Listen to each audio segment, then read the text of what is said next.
What's going on, everybody? My name is Adam. Thanks so much for tuning in to our series called Wonderlife. Wonderlife is all about discovering who you are and why you're here. So let's dive in and discover the joy in being the you that God has made you to be.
Well, I hope you guys are doing well. I'm battling that sinus crud. Anybody got this going on right now? Okay, so I sound funny, but if I sound normal to you, just look at me like okay, you're good. Am I good? Okay, I feel like my fingers are in my ears. Anybody get like crazy allergies this time of year? Man, that's where I'm at. So, y'all pray for a brother. We got growth track after this, so I gotta, make it through growth track, and then I can go home and crash and medicate. So, be good. However, so I say that to say this message is sponsored by Afrin, and there's no telling what's going to come out of my mouth. So just wanted to set that up. Quick recap, and then we're going to dive into where we're going today. This whole series, we've been studying the life of a guy named David. David's a phenomenal Bible character. We meet him early in life. He's the youngest of all of his brothers. He's a shepherd, kind of gives us a glimpse into his life as a kid. But he finds out early in life that God has an incredible purpose for him, and that purpose is that someday he's going to go from the pasture to the palace, that he is king material, and God's got an incredible purpose on his life. And so we watch him go from being a shepherd boy in the pasture to a servant in the palace to becoming a son-in-law to the king. Talk about a great moment. But then, in a crazy twist and turns, he goes from being family to becoming a fugitive. And we left him last week running for his life in the opposite direction of his calling. So if anybody here is convinced that God has a purpose for your life, but you're pretty sure it's in the other direction, this message is for you. If you ever felt like, I know God created me for a purpose, but life has been one massive detour, I want you to know David can relate to that. And as we said last week, God has an interesting way of developing us in the detours of life. You will not arrive at your destination without navigating a few detours. That it's in these detours that God is preparing us. Like God prepared David for what he had prepared for David. And if you feel like you're stuck in a detour today, I want you to know that God is preparing you for what he has prepared for you. And you will not step into your purpose without navigating a few pitfalls along the way. As we said earlier, you can say this with me if you know it. If you're not dead, God's not done. All right, that was about 25% that were with me on that one. Let's try it again, 100%. If you're not dead, God's not done. So touch your neighbor and say, this message is for you. Maybe you've heard it said this way, if it ain't over until, it ain't over till it's over. Somebody over here said till the fat lady sings. That's so not PC. Can't say that. So I would say to David, you're running for your life, but the story's not over. And we're going to jump in to 1 Samuel chapter 31. If you got a Bible, open it up. Get your smartphones out. If you want to follow along, go to the Lifepoint app. There's a notes tab. You can get all of our notes, or you can go old school, get your note card out. I heard somebody say that note takers are history makers. So get your notes out and know that God is going to use you and as you take notes. So do that. And you also bless your pastor when you're taking notes. 1 Samuel chapter 31, verse 1. Let's pick up in our story. David's on the run. He's running from the king. There's battles going on. Let's dive into the story. We're told the Philistines fought against Israel. Philistines were the enemies of Israel. The Israelites fled before them, and many fell dead on Mount Gilboa. The Philistines were in hot pursuit of Saul and his sons, and they killed his sons Jonathan, Abinadab, and Malchishua. That's a mouthful right there, Malchishua. Verse 3, the fighting grew fierce around Saul, and when the archers overtook him, they wounded him critically. And Saul said to his armor bearer, draw your sword and run me through, or these uncircumcised fellows will come and run me through and abuse me. But his armor bearer was terrified and would not do it. So Saul took his own sword and fell on it. When the armor bearer saw that Saul was dead, he too fell on his sword and died with him. So Saul and his 3 sons and his armor bearer and all his men died together that same day. So here's what's going on. The Israelites are at battle against the Philistines. And if you're thinking about this from David's perspective, the only obstacle between him and the throne is the fact that there is a king who presently occupies it.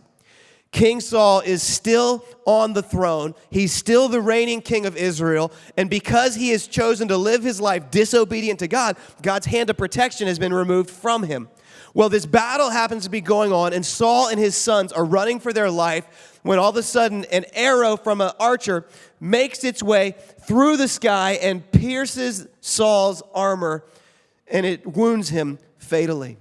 Well, in this moment, he realizes if they find me alive, they're going to abuse me, torture me, and kill me. So he tells his armor bearer, you kill me. And his armor bearer's like, no way, I'm not going to do it. So Saul gets his sword out, and he kills himself. Then his armor bearer takes his own life. So let's continue in the story. 2 Samuel chapter 1, David receives news of Saul's death. Watch this. After the death of Saul, David returned from striking down the Amalekites and stayed in Ziklag for 2 days. On the 3rd day, a man arrived from Saul's camp with his clothes torn and dust on his head. When he came to David, he fell to the ground and pay him honor. Where have you come from? David asked him. He answered, I have escaped from the Israelite camp. What happened? David asked. Tell me. The men fled from the battle, he replied. Many of them fell and died, and Saul and his son Jonathan are dead. Then David said to the young man who brought him the report, how do you know that Saul and his son Jonathan are dead? I happened to be on Mount Gilboa, the young man said, and there was Saul, leaning on his spear with the chariots and their drivers in hot pursuit. When he turned around and saw me, he called out to me, and I said, what can I do? He asked me, who are you? An Amalekite, I answered. Then he said to me, stand here by me and kill me. I'm in the throes of death, but I'm still alive. So I stood beside him and killed him, because I knew that after he had fallen, he could not survive. And I took the crown that was on his head and the band on his arm and have brought them here to my Lord. Now, time out. Is this what really happened? No. Why in the world would this guy fabricate this story? Because what happened was Saul took his own life, but this guy's saying, I found Saul, and he told me to kill him, so I did. Let's just see where this story goes. Verse 11, then David and all the men with him took hold of their clothes and tore them. They mourned and wept and fasted till evening for Saul and his son Jonathan and for the army of the Lord and for the nation of Israel because they had fallen by the sword. David said to the young man who brought him the report, where are you from? I am the son of a foreigner and Amalekite, he answered. And David asked him, why weren't you afraid to lift your hand to destroy the Lord's anointed? Saying, why weren't you afraid to strike him down? Then David called one of his men and said, go strike him down. So he struck him down and he died.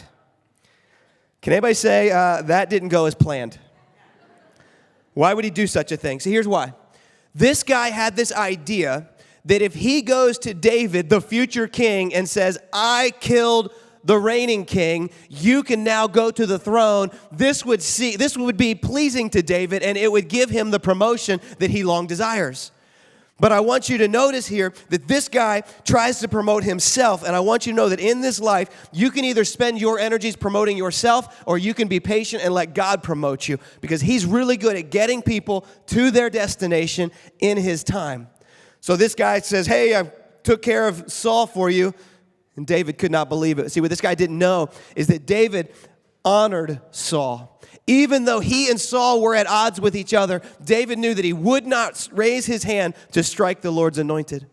I think this is a message that our generation could hear. I feel like until we begin to honor those that are in authority, God will never give us the ability to possess authority.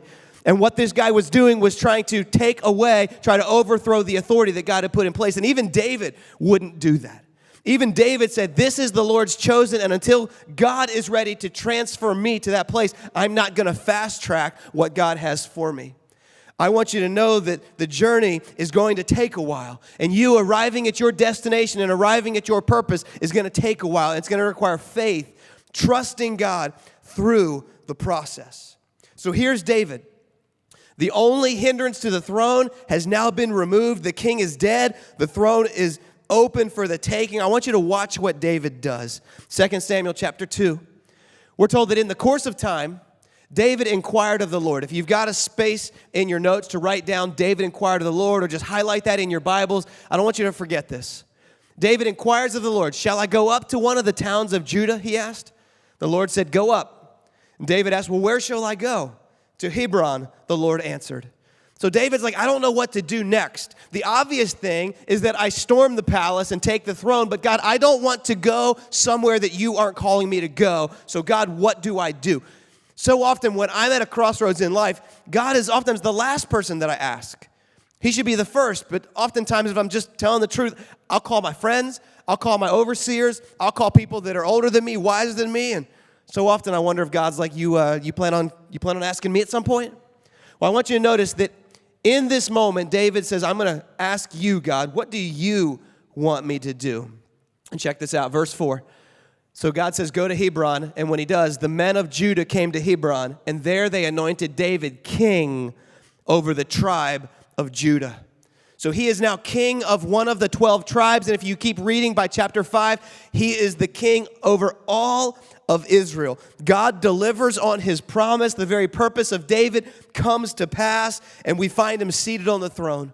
I mean, we've walked with him from the pasture to the palace as a fugitive, and now he's found himself back in the palace and on the throne. And David is not a perfect king. We've talked about some of his failures, some of his mistakes, some of his sin. He's not a perfect king, but he is a good king. And here's what I want to show you. In the New Testament, when they talk about David, I want you to see how they reference King David. In Acts chapter 13, we're told, it says, now when David had served God's purpose in his own generation, he fell asleep. He was buried with his ancestors, and his body decayed. This is how we remember David. He's a man after God's own heart. But I want you to notice that we're told that when David had served God's purpose in his own generation, that's when he died. I can't think of anything better to be said about somebody than the fact that they loved God and they did what he said. I mean, I don't know what you want your epitaph to be, but here's David's. He served God's purpose in his own generation. He served God's purpose. God had a purpose for him, and he served that in his generation. I mean, what do you want to be expressed on your tombstone? Does anybody remember the old commercial? What do you want on your tombstone? Who remembers that? Old people back me up. It was a pizza commercial, right? Young folks don't know about tombstone pizzas. Now we got DiGiorno's and who knows whatever else is out there, but we had tombstone pizzas. And the commercial said, what do you want on your tombstone? The guy was like, pepperoni and sausage. And so anyway, what do you want on your tombstone? What do you want to be remembered for? What's that thing that when you're dead and gone, everybody's trying to say nice things about you, what is it they're going to say? Because it's my hope. And I think the greatest thing that could be said is that Jeff served God's purpose in his own generation. That you served, that he served God's purpose. That she was faithful to God and did what God had for her to do in her generation. They loved God and they did what God said. You know, as we close out this Wonderlife series, it makes me think of the last section of the book. And the last section of the book says this. It says, I am fully present in my life. In order to discover the purpose of God for you, you must be fully present in your life. And there's a lot of us that go through life, and we are physically present, but we are mentally absent. We are here, but we are not here. And if you want to discover what does God have for you, it's going to require showing up and clocking in every single day of your life. So I've titled this message, Show Up. Show up. Write that down in your notes. Show up. Turn to your neighbor, touch him on the shoulder, say, show up. Show up. If you want to discover what God has for you in this life, you are going to have to show up. And here's what I find so interesting when we study the life of David. When David was in the pasture, he was in the pasture. When he was serving in the palace, he was fully present. When he was on the run, he was present. He showed up every season of his life, trusting that God would take him from where he is to where God wants him to be. But here's what I want you to know. Here's the struggle, is when I talk about being fully present, a lot of us, if we're just going to be real, just be honest, we're stuck living somewhere else. And here's what I want you to know. Don't allow where you want to be to keep you from being where you are. Write that down. Don't allow where you want to be to keep you from being where you are. If I were to ask you, where do you want to be in life? Most of you would not say right here. And I don't mean here like sitting at church. I mean in this season. A lot of us feel like we are in transition. If I were to ask you what life was going to look like when you turned this age, you would have said, well, I thought it would look different. I thought I would be somewhere else. And if we're not careful, we will allow where we want to be to keep us from the actual place that God has us right now. And if you don't show up right now, you will never arrive at the destination that God has for you. See, some of us, we live what I would call for someday. We are future focused. And so for us, it's all about someday. Like someday when I get out of school, someday when I graduate college, someday when I get married, someday when I get a job, someday when I get a better job, someday when I get a promotion, someday when I have kids, someday when I get the big house, someday, and we keep living for someday. Have you realized someday is a moving target? Every time you arrive at someday, there's another day that's coming down the road, and you will continue to chase and chase and chase someday, all the while neglecting today. Think about this. What if David had done this? What if when David was out in the pasture, he's like, man, why do I got to watch the sheep all the time? I mean, I am made for the palace. I am king material. I'm not pasture material. I don't want to be in the pasture. What if he had checked out when he was in the pasture? If he had done that, if he had just phoned it in when he was in the pasture, he would have never learned the skills that he needed to get him to the palace. He wouldn't have learned how to use a sling. He wouldn't have learned how to lead a bunch of sheep. All of these were skills that he used later in life, but if he wasn't present, he would have missed out on everything that God wanted to do in him and through him. Think about this, though. Some of us, while we're future-focused, some of us we're stuck in the past. We're stuck living in the glory days. You ever heard people talk about the good old days? Oh, man, you remember back in the day? Back in the day, man, life was good, life was easy, life was better, it was slower, it was just more chill. And if we're not careful, we will glamorize the old days. Back when I was in high school and we won the state championship, that was the day. I was somebody. And if we're not careful, we'll put that like on a pedestal as if life will never get any better. Now, some of us, we live back in the day because of regret. Because of things that we did or things that were done to us, and we kind of are trying to drag back in the day into today and then someday into our future, and it's keeping us from being present. I mean, think about it. What if David had done this? What if David had made this decision? What if when he was on the run as a fugitive, instead of being present where he was, he spent his time reliving his days in the palace? I mean, he was on the run, and he's, having to hunt for a living, and he's finding, like, little animals scurrying through the desert. And he's like, man, when I was in the palace, we had filet mignon. I mean, we had all you could eat. Life was good, and I'm stuck eating, like, some kind of rat here. This is no good. But he didn't. He was present where he was. Or what if he allowed his mistakes? What if his adultery, his sin with Bathsheba and having her husband murdered, what if he never moved beyond that? What if he just continued to believe the lie that I made, if God had a plan for me, I wrecked the whole thing. I made a mess out of life. This is my mistake, and I've got to carry this. I made the bed. I've got to sleep in it. It'll never get better than this. What if he had believed that lie? We'd never know him as a man after God's own heart. We'd never get to see all that God did in him and through him. And so I say this, don't allow where you want to be, past or future, keep you from being where you are. You need to be present. There's a saying that says, be where your feet are. Say it with me. Be where your feet are. One more time.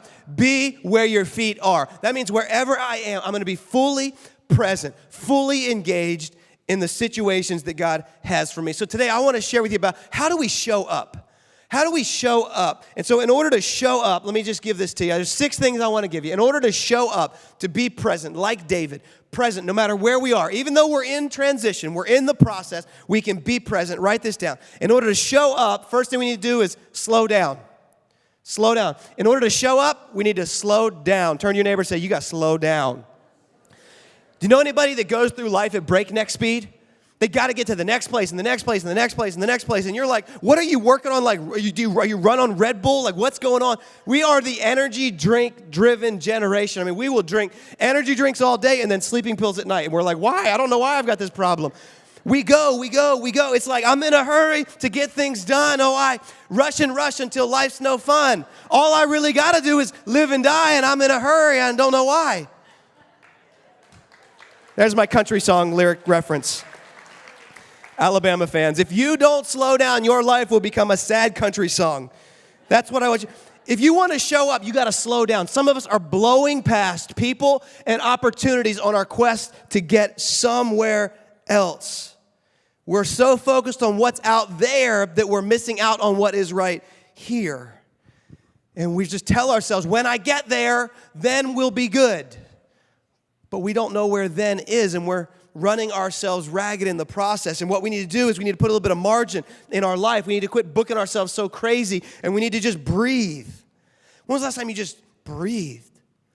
Let's on 3. Everybody take a deep breath and just let it out. Ready? 1, 2, 3, in and out. It feels good, doesn't it? And let's be honest, for some, it's been a few weeks since you've had a chance to do that. Right? You know people like this? They just go, and they're not present where they are. They're always on the quest to the next thing. In order to show up, we need to slow down. Number 2, in order to show up, we need to put it down. Put it down. What are we talking about? Put it down. In order to show up, you've got to put down the baggage from the past that you have been dragging through every season of life, every relationship. Well, I know your past was real, and I know it was painful, and I know that there's a lot of hurt that comes from our past, but you don't have to keep carrying it into every season of your life. We serve a Savior that says, cast all your cares on me because I care for you. When was the last time you took the baggage you're carrying around and said, here you go, Jesus, you can have it because I'm not strong enough to carry it? And until you do, you are never going to be present in the season that God has for you right now. We've got to put it down. We were not designed to carry the burdens of our past. And I know that for some of us, it's something that was done to us. Somebody did something to you, and it hurt, and the pain was real, and I don't try to minimize that at all. But you've got in your mind that until you get them back, until you get even, you're not going to let them go. And what happened is you're trying to get to the next season of life. Little did you know that you took the bait for a trap that's holding you in your past. A lot of times people are like, oh, it's not that big of a deal. It was in the past. But come on, can we admit that if your past is messing with your present, it's not in the past? We got to deal with it. We got to choose to let it go. Put it down. Give it to God. Forgive them or ask for forgiveness. Otherwise, you're not going to show up in what God has for you today. So in order to show up, we need to slow down. We need to put it down. Number 3, we need to turn down. Turn down. Somebody say turn down. Somebody said turn down for what? Turn down. I'm going to try to see how many lyrics I can work into this message today. Turn down. We got to turn down. What do I mean by that? We need to practice the art of saying no. I don't know about you guys. I am a people pleaser. And so I will say yes and yes and yes to every opportunity, every request that comes along. And before long, I'm like, man, I got no time. I'm booked, solid. Like if I showed you my calendar right now, the next 4 months, I was looking at it the other day. I'm like, this is ridiculous. Who put all this on here? And then I realized it was me because I couldn't tell anybody no. On 3, everybody say no. 1, 2, 3. All right, let's try it again. 1, 2, 3. Now, would you believe me if I told you that God still loves you? You just said no, and you're still alive, and God still loves you. Some of us we get this idea that if I say no, people are going to like me. Your job in life is not to get everybody to like you. You are to be faithful to what God has given for you to do. And I see people post on Facebook, they're like, man, there's not enough hours to get everything done. And the reason is because you have not said no. Think about it. If God is truly God, and when he designed you, he has a plan for your life every day mapped out. Does his plan involve you being burnt out, stressed out, frazzled, trying to race from place to place?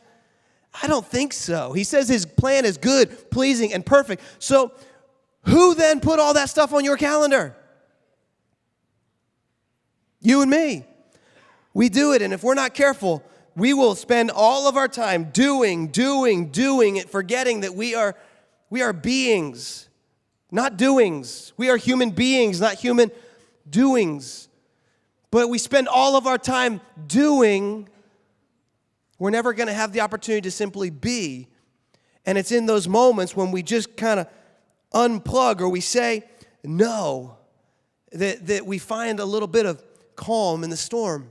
And so I want to give you permission to say no. I don't know what the requests are. But if you don't feel like it's something God has for you, just say no, because the reality is if you say yes to something that God does not have for you, you are robbing somebody else of the opportunity that should have gone to them. And every time you say yes to one thing, you are saying no to everything else. So you need to say no. Somebody say no. My name is. My sign is. My number is. I need to let you go. I need to let you go. There's lyric number 3. Is this helping anybody? I'm not good at this. I need to go back and listen to my own message, amen myself, and take notes. So turn down, slow down, put it down, turn down. Number 4, calm down. Turn to your neighbor and say, calm down.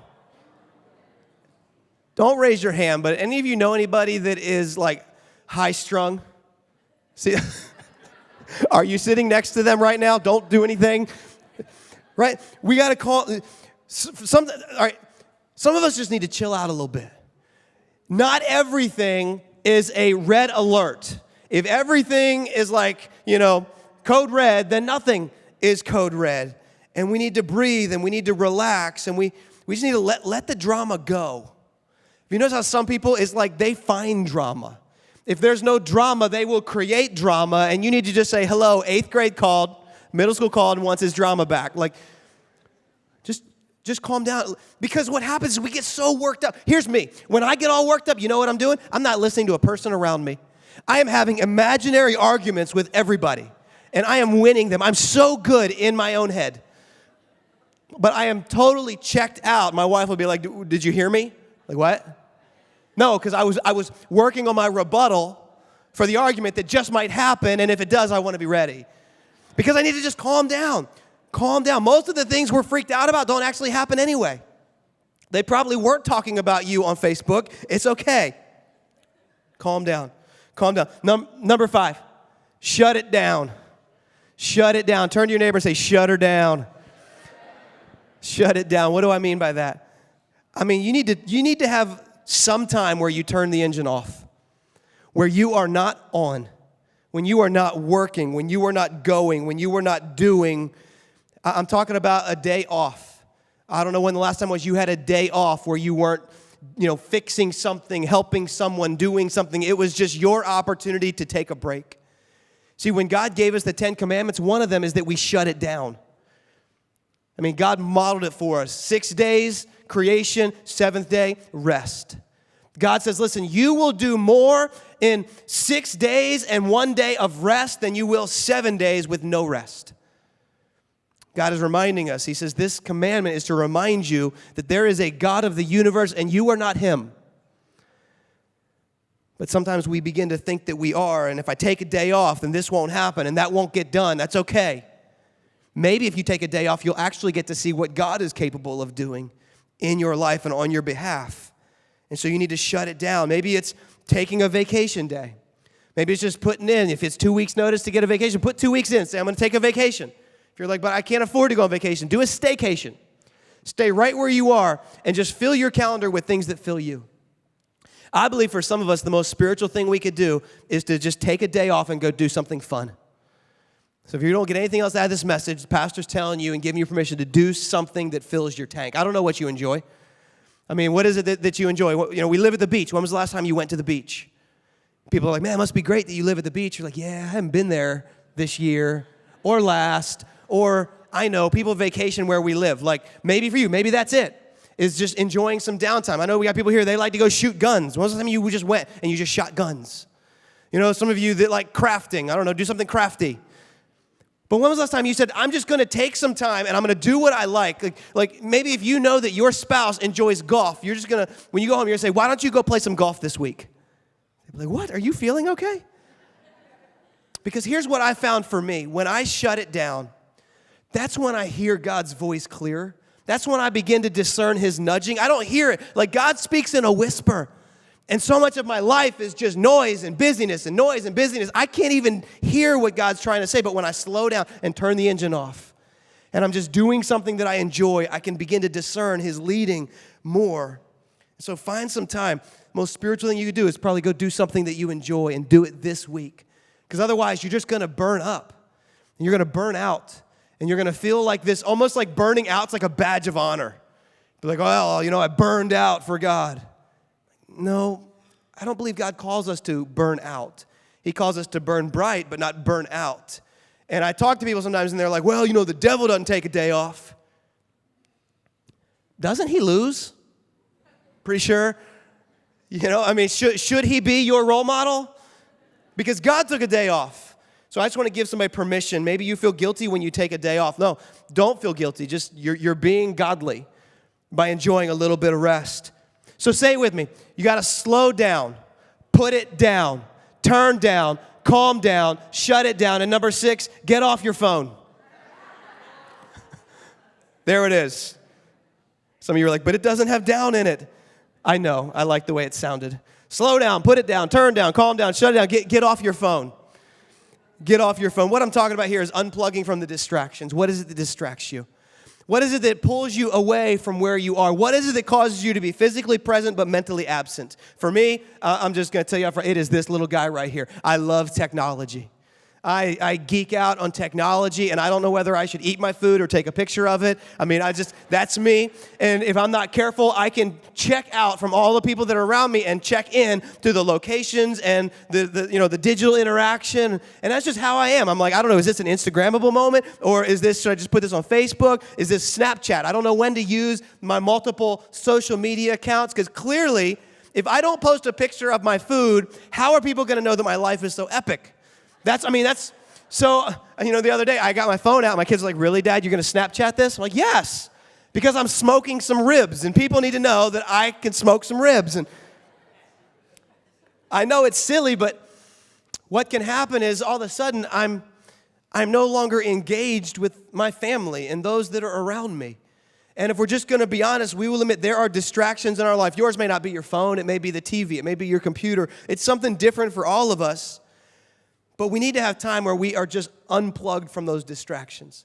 I know my wife and I were going on a date, I think it was this past week, and as we were getting ready to go out, my phone battery was running low. Why in the world these things can't make it through the full day, I don't know. But it was running low, so I put it on the charger before we left, just in case, I needed to take a picture of my food. And I had to check in and post about, date night with the hottest, chick ever. And people need to know that my life is so amazing, because it is. But when we left, I left it on the charger. And so we get to the restaurant, and I reach for my phone, and it's not there. You know that little moment of panic when you're like, oh, maybe I need to go check the car. Where is it? And you realize you forgot it. And I discovered that the world goes on even without my phone. It was crazy. And after a few minutes, I went through withdrawals, and I did okay, and we had a good conversation. And I got back home, and you know what? You know where my phone was? On the charger, right where I left it. And we had a great night, and everything was okay. We lived to tell about it. And I say that jokingly, but there are some of us where if this is not attached to our hand, we are going to have difficulty. I think for some of us, this hinders us from actually engaging other people. And this causes us to withdraw from the people that are around us that we should be connecting with. So I don't know what your distraction is. Maybe it's just starting with as simple as mealtime, no phones at the table. No phones at the table. Just don't even bring it. Just leave it aside. Or maybe it's like, hey, for an hour every night, we're going to have like anti-tech time. And we're going to sit down and, play like a board game. You guys remember those? We'll do something that does not involve a device just so that we can break the grip that it has on us. Because I don't know if you know this, but you don't have to respond to every notification that pops up. You don't have to. And last I checked, I own the phone. So I can respond to a message when I feel like it. Now, I understand that I have read receipts on, and so you can see that I read it but didn't respond, and I know that's bugging you, but I can respond when I want. Like, you own the phone, right? So what if you just said, you know what, for a while, I'm going to own this thing, and I'm going to put it down, I'm going to leave it alone, so that I can be present, so that I can show up in the situations and the season that God has for me. David modeled this so well. He showed up. Now, granted, he didn't have an iPhone. I'm sure that would have been a little bit more of a struggle for him. But there were just as many distractions back then as we have today. But he showed up. He showed up. He showed up. He showed up. He showed up in his, when you look at his past, you see him, and he was present.